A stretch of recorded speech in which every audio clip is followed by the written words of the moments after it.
Welcome to One Sharp Sword, cutting through to what matters most.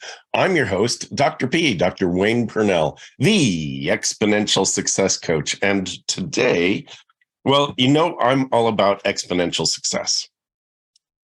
Leveraging your success happens when you actively promote creativity. And what's the best way to get creative? Play. Most people know I'm a little playful, just a little. I take my work pretty seriously, but I don't take myself too seriously. And that's what really attracted me to the next guest that we have. I have with me Mike Montague, who is here to share some of the best practices and actionable insights that will help you gain trust and engage with others more authentically. And I think both of those are really important out in the world, whether it doesn't really matter what your role is. So here is a master of play, Mike Montague. Welcome to the program.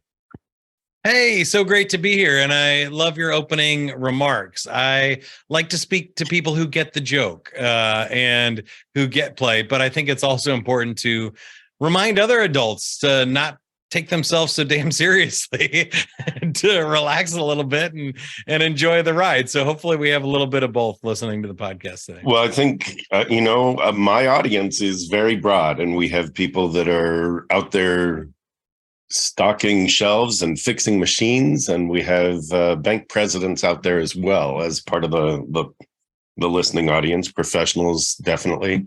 So we all get a chance to just lighten up a little bit. I think it's really important to remember that it's like we get to choose how we approach any situation.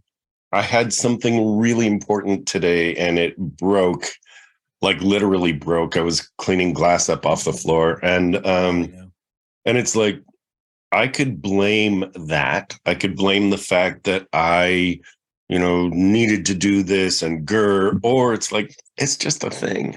It's just a thing. Would it have broken otherwise? Probably not.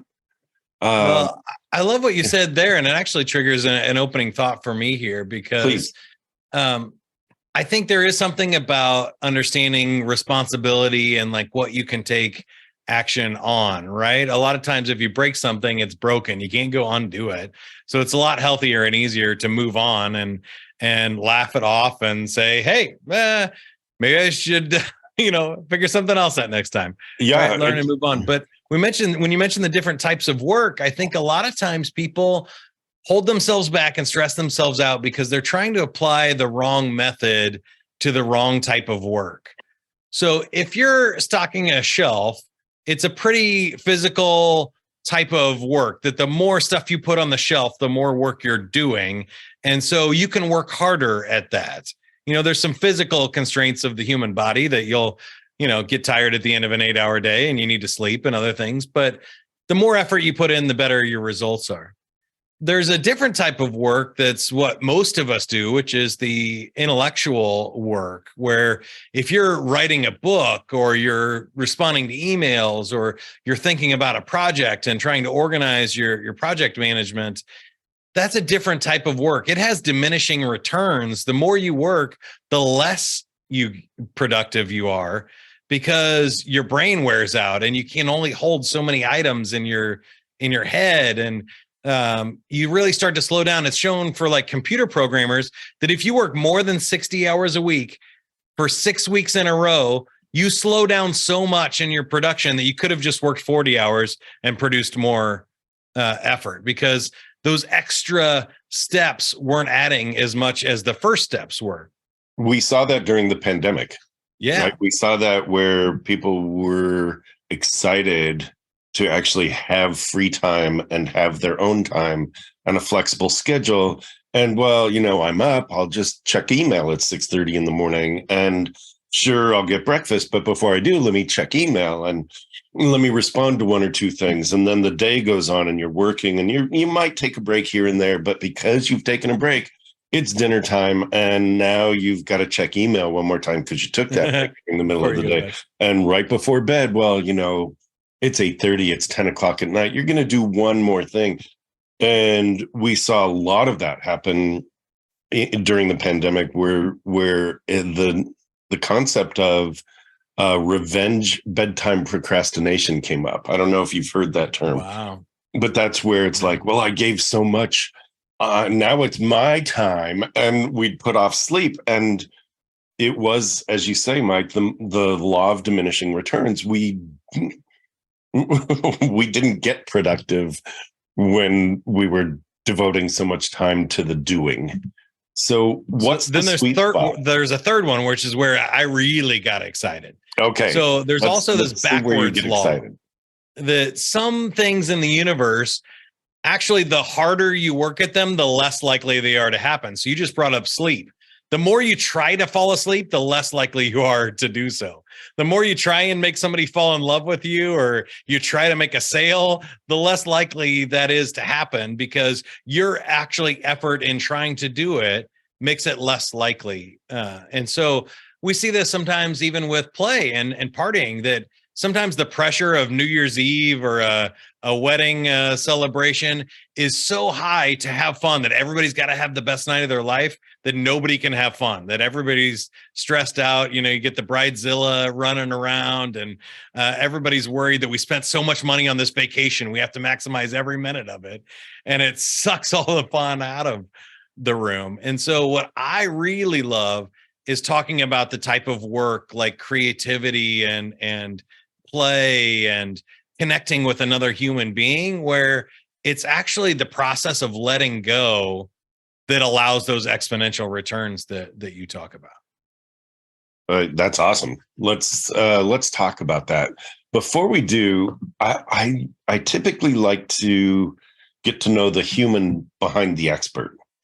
So with most people that I've interviewed, it's like, well, you're a successful, multi-millionaire, and you've been doing XYZ, and you didn't get born a multi-millionaire. With you, it's like you were born to play. Like, so tell us, like, how did you realize, wow, play is a thing?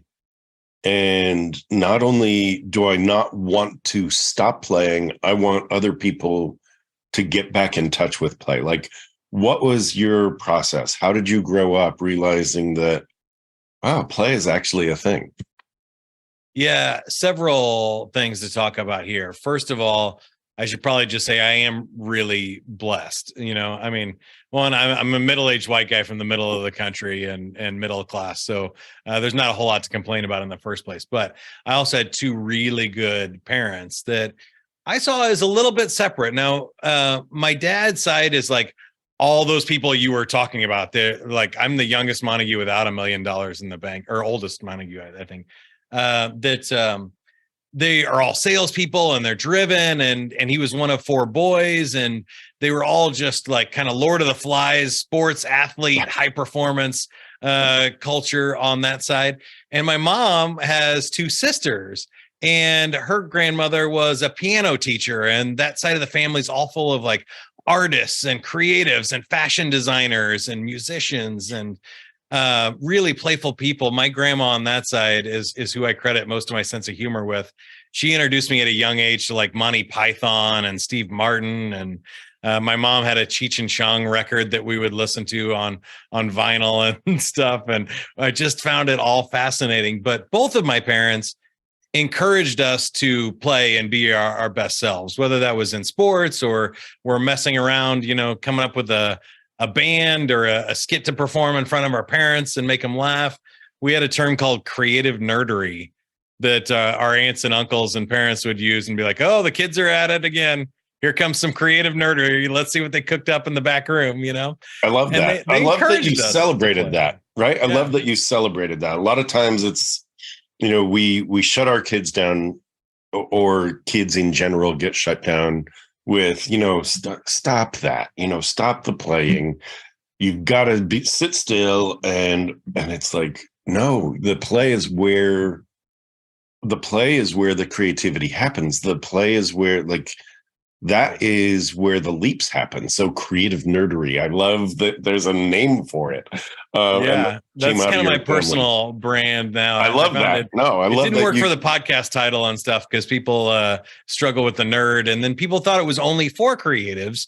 And really, my mission is to help the people that don't consider themselves creatives, that they're in a cubicle job or selling insurance or something. They're like, man, I wish I had really taken that swing at being a magician or whatever your passion happens to be, and encouraging those people to do more of it, even if you still keep the insurance job.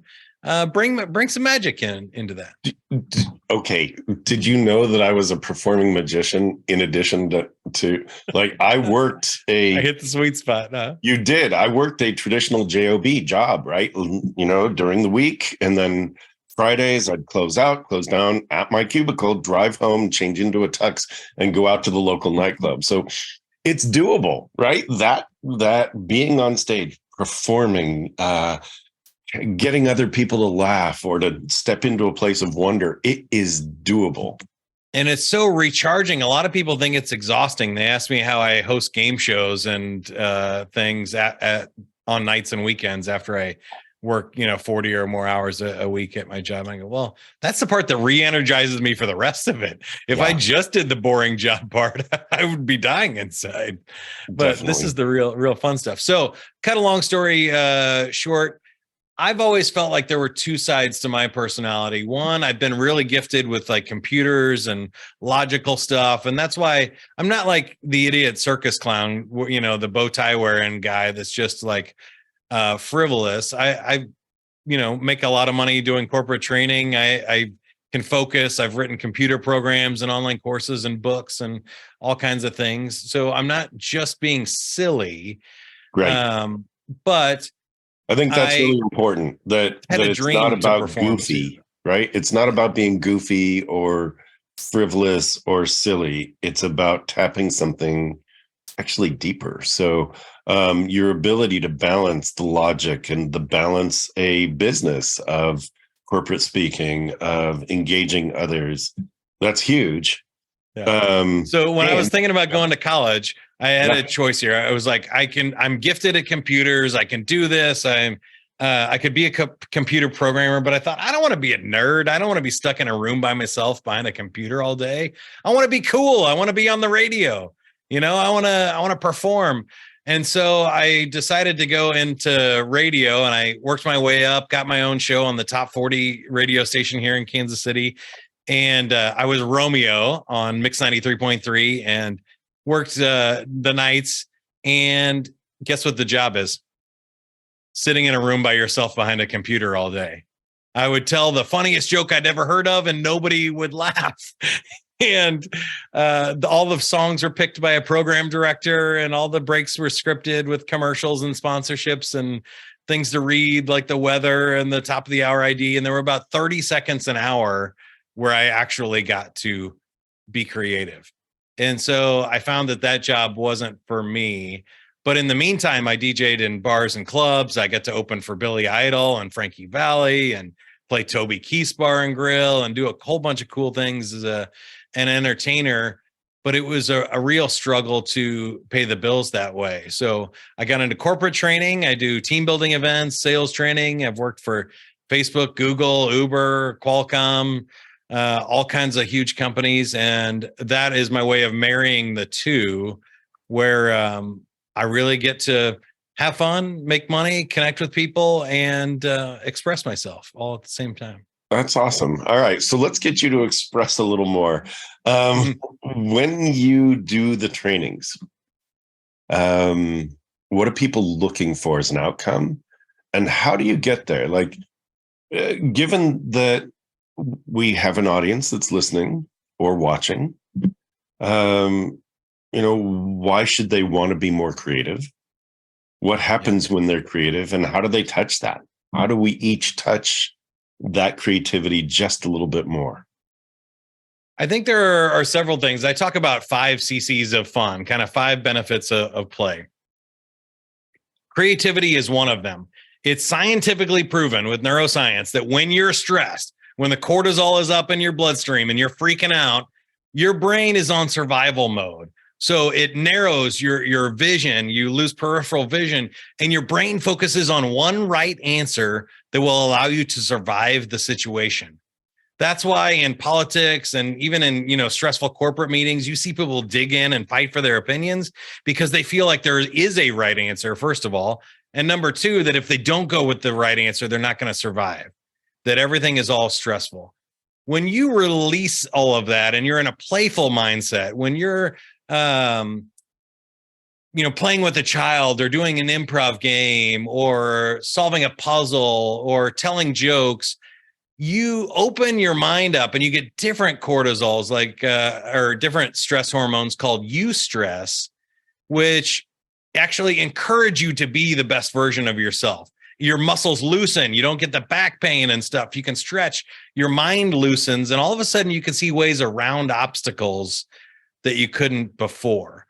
So I think that's a huge one. And then I just wanted to tack on the other four, and then you can ask me which ones you want to follow up on, Dr. P. But communication improves when you're in play instead of stress.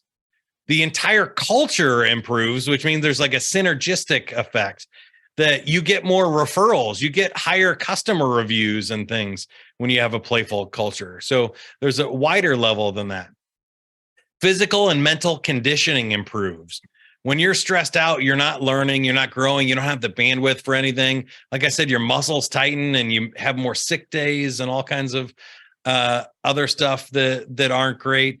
And then the last one for me, I think, is confidence. That when you're in a playful state, you have the confidence to try things that might not work. When you're stressed out, you're worried about survival, you're doubting yourself, whether you're going to make it, and you will only do things that have a really high chance of success. And when you put all five of those things together, it's exponential success. It's not a little bit of difference. It's a lot of bit of difference. That is singing my song. Go through them one more time. Creativity, communication. Yeah. Creativity, ability to solve problems. Confidence, ability to try things that might not work. Physical and mental conditioning. So you can get smarter, you can get stronger and healthier. Communication is better communication between one-to-one person, and then a better workplace culture, which is sort of the synergistic effect of the group think and the group positive affects. So happiness, we know, is contagious, just like smiles and yawns, that when you're smiling, you're playful and happy, it spreads to other people, and then they get the benefits of those other four things too. Perfect. That was it. I was missing the conditioning piece. Physical and mental. There we go. All right. Amazing. Truly amazing. How do we tap it? How do we get there?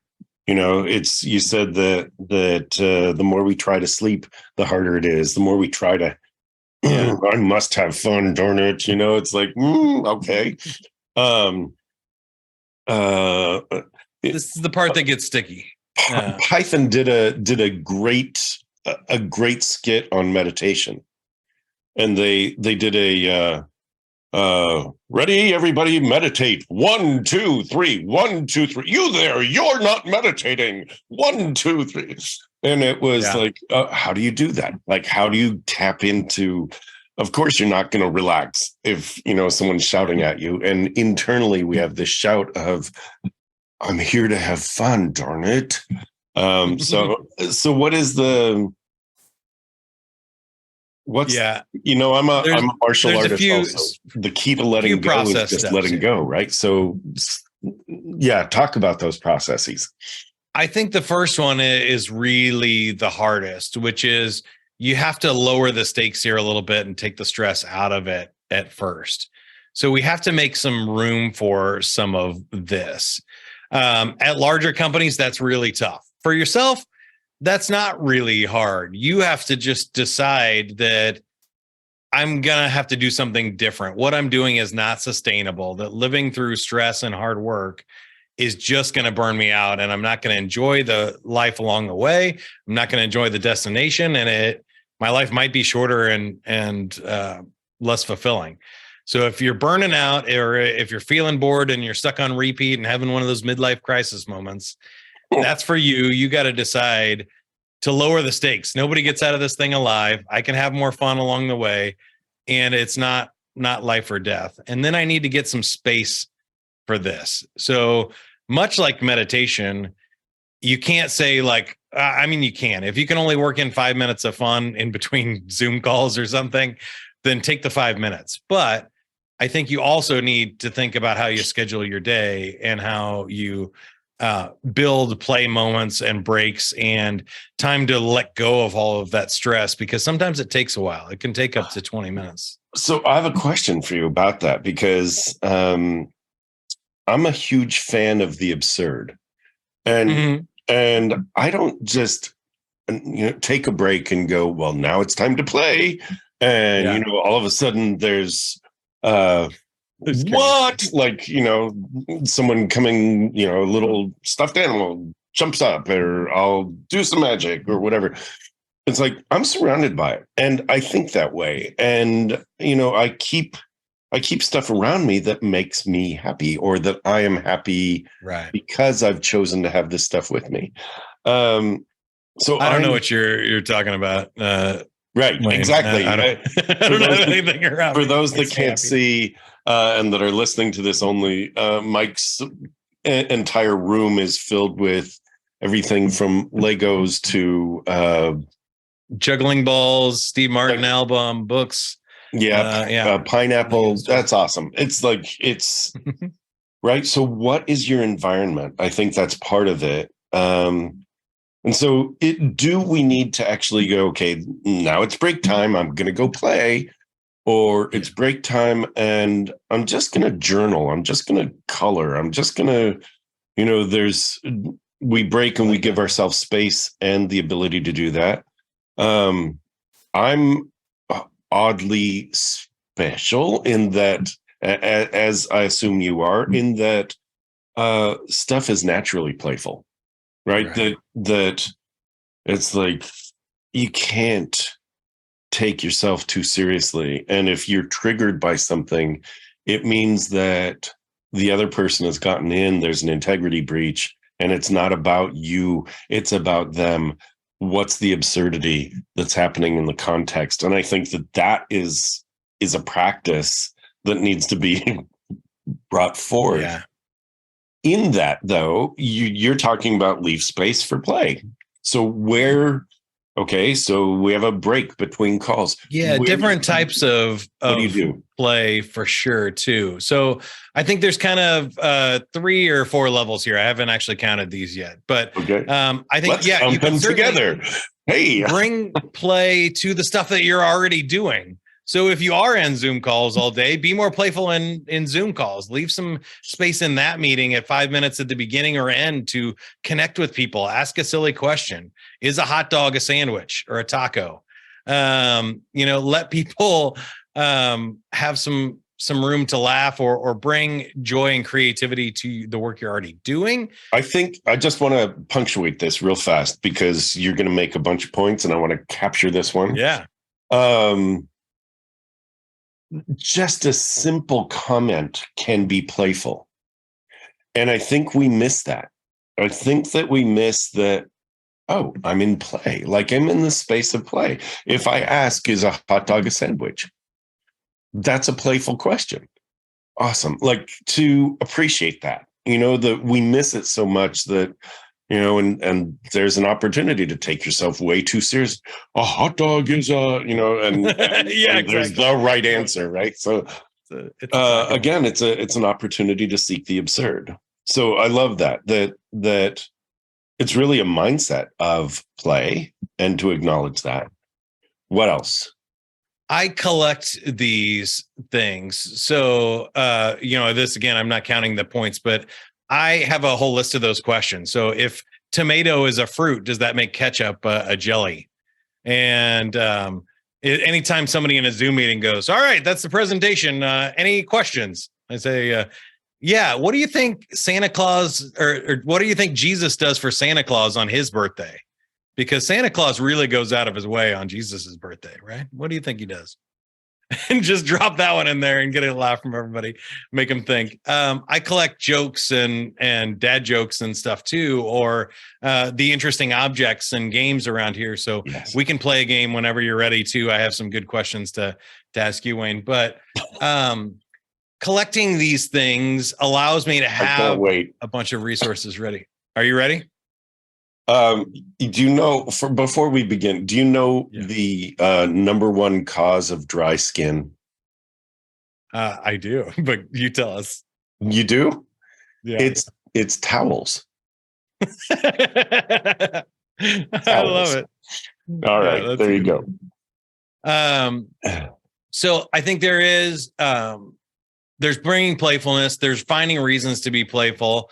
Then there is sort of this larger thing where I've had to go on digital detoxes and, taking vacations and large breaks just to reset my whole mind, body, and spirit. Because I think if you're really burnt out, adding a few dad jokes to your Zoom meeting is not going to cut it. You're going to need like the trip to the Galapagos with like no cell phone signal to reset if you're really freaking out that bad. So I think some larger breaks and things may or may not be possible, but people also don't realize that it doesn't have to be expensive. The big trick in all of this, I think, in our culture is that you only see the stuff that people have been able to commoditize and advertise as play. Nobody is advertising. You can go to the park with your dog for free. You can take a ball and a kid to a playground and have a really great time, and it doesn't cost you a dime. So I think there are a lot of ways to be playful, and there's a lot of different types of play. I can't say all 10 here, but on my website, playfulhumans.com/quiz, there's a quiz where there's 10 different types of play. You might be an athlete. You might be a joke teller. You might be a puzzle solver. You might be a social person. You might be an explorer who likes the outdoors. Those are just some of the options, but all of those can get you into a full, like true playful state. And you got to find what turns you on, what recharges your batteries and gets you into that happy place. That's awesome. And you don't have to feel like you're burned out to step into that space. Like, right. Before. Yeah. It takes nothing. It takes nothing but willpower to set your phone down on a Friday night and not pick it up until Monday. That is tough. And, I stopped wearing a smartwatch. Me too. Yeah, because I wear regular analog watches that can tell me the time. I don't need a smartwatch. I don't need it to buzz me all the time. I don't need to measure my steps. Come on. I have a pocket Fitbit that measures my steps. That's great. It's or my sleep. I don't need to measure my sleep. I'm sleeping. There's nothing I can consciously do about it. Well, that's interesting. That's another conversation because I do have a Fitbit in my pocket and I have an Oura ring on my right, there you go, which does measure my sleep. Which does tell me what time did I get to bed. It does tell me It's the gentle reminders. So I do believe in that stuff. I don't believe in the I need to be connected. Notifications, it's a distraction. It's a distraction. These others are passive. They're not distractions. They're one-time notifications because I choose to tap into them. Otherwise, it's tricky. Put the tech down. You are bigger than the life you are leading. It really is time to attend to that thing you've wanted to do or have, but you've been putting off. It's time to step into that dream you've parked for someday. It's time to claim true well-being, both personally and professionally, without giving up the success that got you here. It's time to check out Dr. Pernell's signature small group retreat, the Exponential Success Summit. Explore exponentialsuccesssummit.com. Seats are extremely limited as this is a very special small group event. www.exponentialsuccesssummit.com. I love that this is a discussion. Playfulhumans.com/quiz. And my question is, could I be more than one type of person? Yes. Okay. Yeah. Yeah. Because my sense is I like jokes, bad jokes. I like puzzles. Yeah. I do find the absurd in things, and it's just the way I think. And I think we can all train ourselves to get there too. Yeah. You know what I think is a fun one? You might be like me because we have a lot of similar performing backgrounds and stuff, but there's one play personality type called the director, which people really enjoy producing fun for other people. And that's kind of what I see magic and podcasts in is sure, we get to be live in the moment and play doing it, but we're doing this with this emphasis to facilitate play and entertainment for other people. For me, and when I do my consulting and my one-to-one coaching, it's a come with me kind of style. Yeah. Come with me, not look what I can do.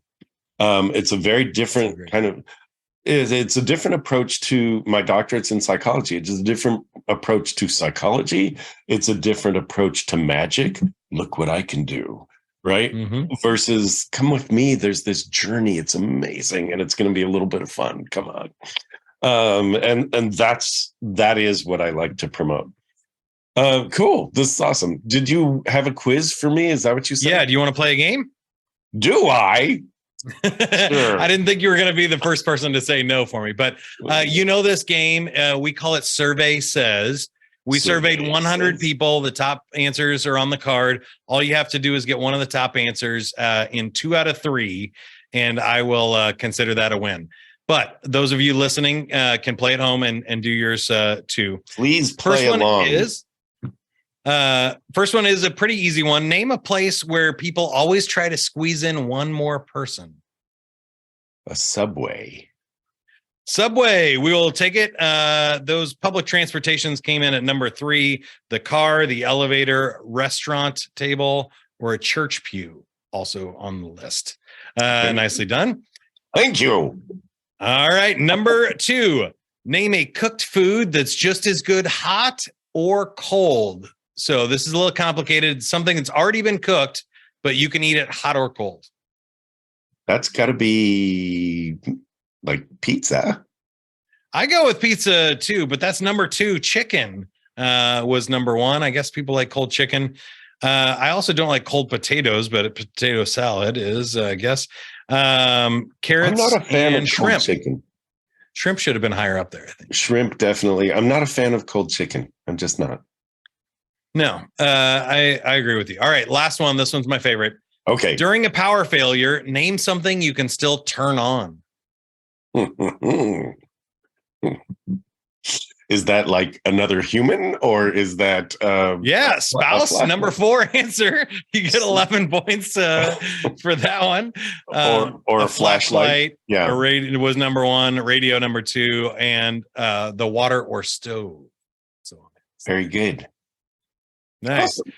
So little play breaks like that I found are really powerful because it allows you to connect with another human.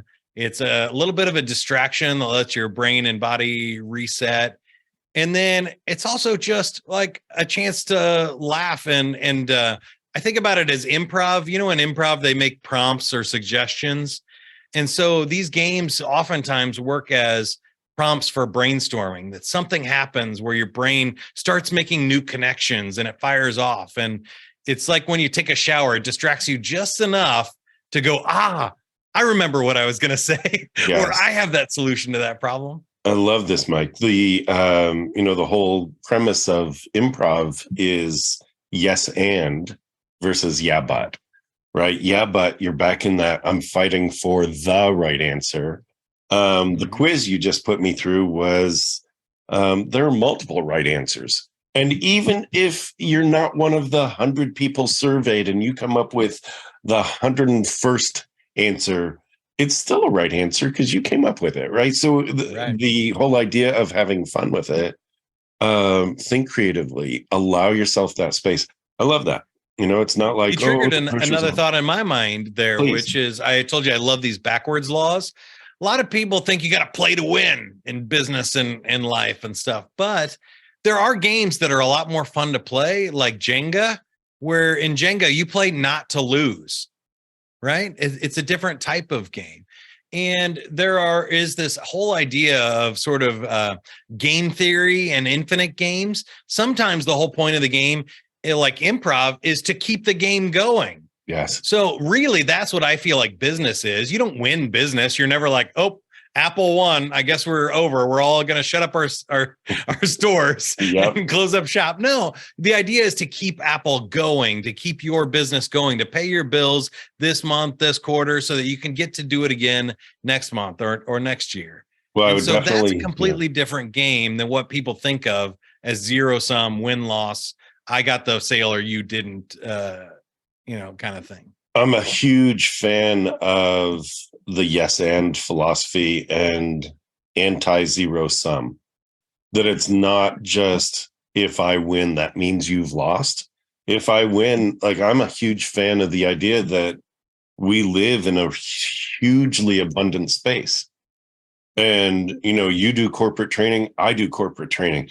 Does it mean that if you get a corporate training gig, I can't get that one? Or or vice versa? It's like, no, there's room for each of us with our different styles, with what's needed out there at a given moment. There's room, there's enough. And there's actually more than enough. There's plenty.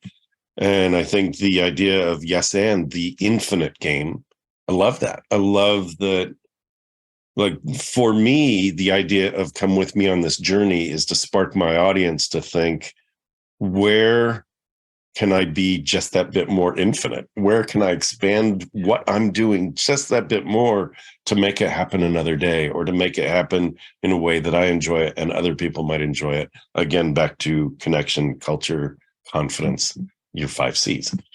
Yeah. One other point there for me is I think there is benefit to measuring things like you mentioned with the Fitbit and your sleep and other things. Sometimes you can gain insight from those things. But what I think people miss is what we started with, is that illusion of control, that they think by measuring these things, they can control these things. And what I really realized, especially in the pandemic in the last 3 years, is that nobody knows what's going to happen next. We can't control any of it. And so it makes more sense to me to get really good at being an improv human and learning how to deal with whatever comes next and building those resilience skills through play than it does trying to measure and control everything and get my plan right. And if I just dot all my I's and cross all my T's, that I'm somehow going to be successful, or I can guarantee any higher success. I love that. Than if I didn't, Yeah, resilience, huge. The whole idea of the bargaining, I call it bargaining, right? If I only do this, then that's going to happen. It's some false syllogistic tree. If this, then that. And it's really about, well, let's play with it. Let's see, let's explore. Maybe if I didn't exercise so close to going to bed, I wouldn't have the body heating effect. Okay, that I can measure. Now let's play with that. What if I backed it up by 15 minutes, half an hour, whatever? That's a thing, resilience. The other thing that the pandemic brought us was courage, like huge courage. We didn't know what to expect. And we all figured out, wow, we can go into the unknown and live through it. Yeah. Amazing. Yay, us, right? So courage, resilience, big wins out of the pandemic. I think the thing people miss there is that order is great. Chaos happens, and chaos can also be great. It can. What makes life interesting is the movement between the two, back and forth. So if you're always in order, life is boring. There's no spontaneity. The system is very fragile. It can fall apart at any moment. And when you're in too much order and your day's just on repeat, we don't make any new memories. We don't grow. We don't strengthen. We get very brittle. But if we're in too much chaos, that's not great either. So I don't recommend just, quitting your job, leave your spouse and go live in a van and travel the world. If that sounds for you, I mean, go for it. But that sounds like too much chaos to me. But what's interesting is when we move between the two, we create more memories. We create more of that resilience we're talking about. We create more tools and conditioning for our mind and body that prepares us for whatever happens next. So in the pandemic, every day seemed really long, because we weren't doing anything. But the year, when you look back at it, I have to add it 2 years to all my memories because we didn't make any new memories in that time period. So then our life feels short and our days feel long. When we move between order and chaos, the opposite happens. Our days feel really fast because we were fully engaged and present in the whole thing, and time flies, like on this podcast. But our lives feel really long and full because we made so many memories and we learned so much along the way. Huge point. Absolutely. I love that a lot. It goes hand in hand. Like, you've sparked something for me. Some of the coaching that I will give people is to put a 3-day or 4-day weekend on their calendar every 2 to 3 months. Because the calendar changes so fast, we get through it and it's like, wow, it's that month. You have something to look forward to. Yeah. You do something special for yourself. We need 2 things as humans. We need consistency, things that we rely on. I parked my car in a very specific space. I really want it there when I come back. The other thing is novelty, which is what's new. What can we do new? And it is that you're talking about. It's the newness, the novelty that we bring into our lives that creates the memories. When you do that with somebody else, you've created a special bond, which is why when you go into a corporate program and you go, look, you guys, we're going to do something you've never done before. People will be talking about it for months and hopefully longer, right? God, when that Mike Montague guy came, he blew our minds. That's awesome. Love that. I really love that. The whole idea of what can you do new today, even, I'm going to borrow some of our time so I can tell a really quick story. And that is, when I was in graduate school, I realized I was doing the same thing over and over and over. I was sitting at my desk in my little room of a house that I had rented.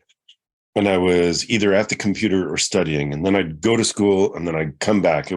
That's what I did. And I realized my life was closing in on me. It was just closing in. I took a 4x8 piece of paper, card. I was using it to study. It's the bigger size from 3x5, 4x8.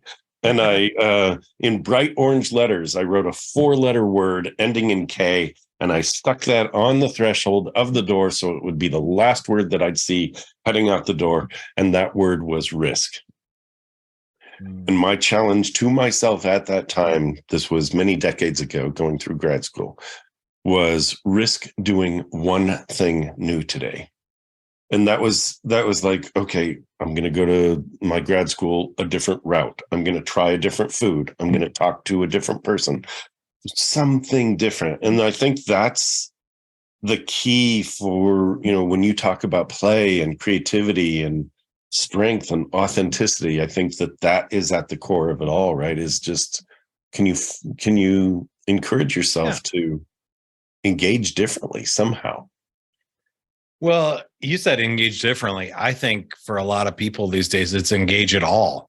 They're tuning out and you're mindlessly scrolling on social media or binge watching a Netflix show. You're not really engaged in the life and the world outside there. And so a couple of tips here, I think, is whether that's getting outside, your physical space does matter. You mentioned, kind of being trapped. If you're trapped in a boring room with 4 walls and no windows, your brain is kind of limited by that too. I find when I go out and walk in wilderness or get outside, there's just something about having the infinite space above your head that focuses you in a way that you have to pay attention to all 360 degrees around you rather than having that solid wall behind you. But people in prison have proven you can do the same thing in your mind. You can start writing or telling stories and expanding your mind outside of the box that it's in too.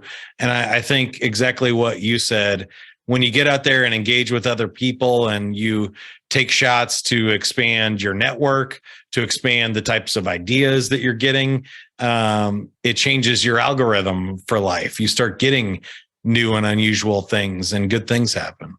It's the nature of a mastermind is, if I have $1 and you have $1 and we trade dollars, we each have $1.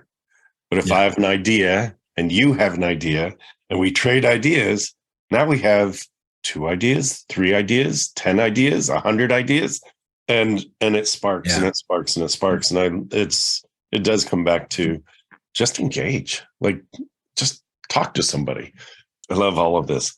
I create traps for myself too. And you just said engage with somebody and you nodded to me. And I thought, well, that's why I love doing a podcast. So some of this has been a trap for me, that when I sign up and I schedule to host karaoke shows or game shows at nights and weekends, I'm getting paid $100 on Saturday night to go out and play, to have a great time. Other people are paying hundreds of dollars for that experience, and I'm getting paid, but it's a trap. It's on my schedule now. I have to go do that. Same thing with the podcast that I host for Playful Humans is I get to talk to a cool, fun, playful human every week. Okay. That's a nice trap for me that I've set up. And I've met, over 150 cool people now. I love that. Right. So the idea of it's a trap. I would call it a block. Like you've blocked this as a gift for yourself. The way I recommend, put a 3 to 4 day weekend on your calendar. That's a block of time that is for you to go somewhere new, try something different. Put a block of time on your calendar. For me, it was when I was doing magic at the local nightclub. It was a block of time. It was Friday night. It was Saturday night. And that was my block that I got to do, didn't have to do. I got to do it. Right. What's your go-to magic kind of set? Are you a card guy? Are you a mentalist or? Interesting. I do table magic, and I also did stage where I would cut my wife into thirds. So, I mean, those are awesome. Right. So we were magicians together. People would say, "Oh, is she your assistant?" It's like, "Oh, no. She's an amazing magician in her own right." So my go-to, I love to amaze and amuse people in small groups. It's why I run an Exponential Success Summit. Like that is a group of 12 or less where people work on themselves and their minds are blown. Or doing table magic, right? Miracles happen right in front of where you are and you see it. And it's like, what? Thanks for asking me that. I get all excited, right? So, and that's the kind of thing that we need to be doing for each other is, you find that place where you can ask a very specific question of somebody and they go, this, right? This is what's magical about my life. Thank you for that. Appreciate it. I love it.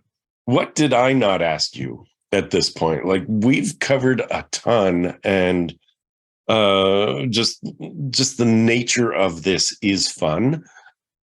What were you hoping I'd ask? What did I not cover? What do you want to share? I think we pretty much nailed it. My final thoughts here would be around sort of this emergence of AI tools and computers, because I think if we want to get really crazy, and I might just end on a crazy thought, but 2 things come to mind. One is I think we need to understand better the difference between humans and computers, that computers are really great at crunching big data and making predictions and giving us maybe insights into things. But humans are really great at the things we've already mentioned, like creative problem solving, knowing when to break the rules in the programming, and being able to connect emotionally with another human.